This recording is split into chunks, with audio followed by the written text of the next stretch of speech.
My worst experience was probably during TET and how hard we had to work because there were times we wouldn't even shut the aircraft off.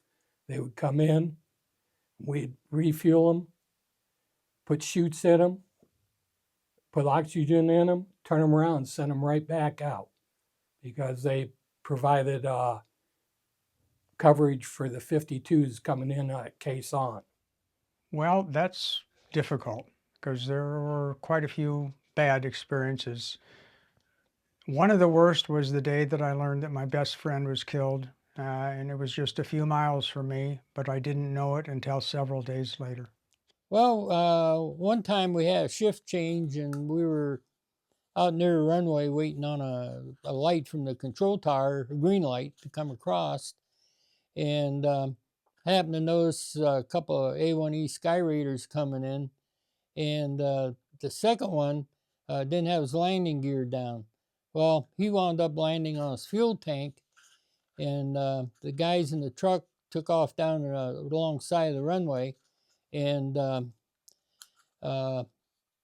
the A1E caught up to us and slid by us, and with the fire trailing in the back, and he slid off the runway to the right in front of us. So the driver of our truck stopped, and we all jumped out, and I got down on the ground behind some carts of equipment, and that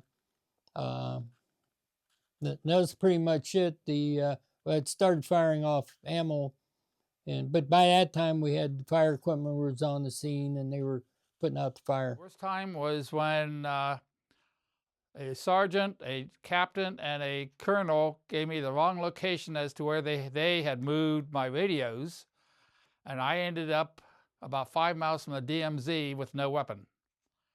I was not a happy camper, to say the least, and in some ways I'm surprised I didn't get court-martialed because I chewed him out over an open radio net. When I was with the 1st Infantry Division, I had this feeling for a couple of missions that I was next. We had taken a lot of wounded, and it was just a question of when.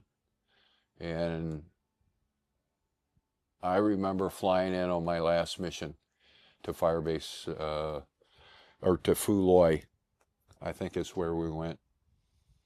And I knew the next mission I was going to be killed. I never have had premonitions like that, okay? Never had thoughts like that, but I did that day.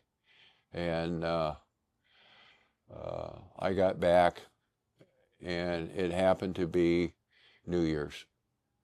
So we were going back to Phu Loy for a 3-day in-country R&R, okay?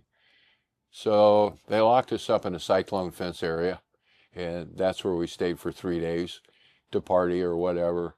And I was had my gear on. I was walking to the flight line, and the doctor comes over, battalion surgeon, and he says, "I'm pulling you out of the field."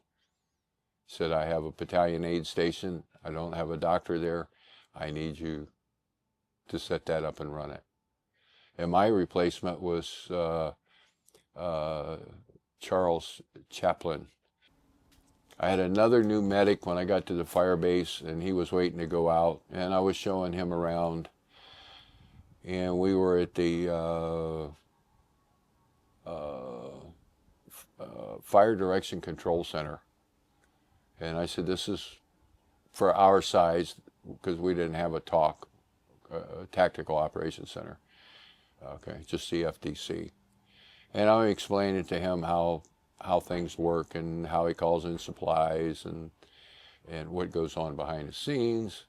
And we're listening to the radios, and I hear the radio call where Charlie was killed, okay, a friendly fire ambush, okay, and along with the radio operator I worked with, along with the FO I worked with, and there were 3 or 4 that were killed that I had just worked with.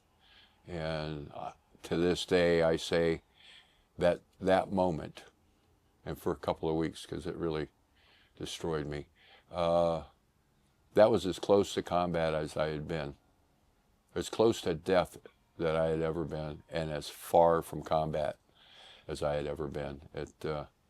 You know, I would have been right there, okay, in the same steps, in the same place that he was.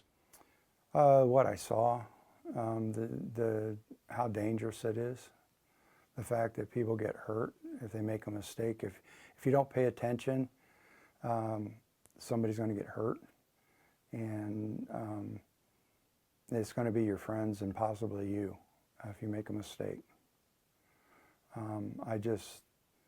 I mean, we saw a couple of our pilots. We lost 2 pilots while I was there. One was on a cold cat shot, and one was, we lost him in country. And that was a pretty bad experience. Losing 4 pilots and 3 planes. That was my worst experience. Launched them, they never came back to this day.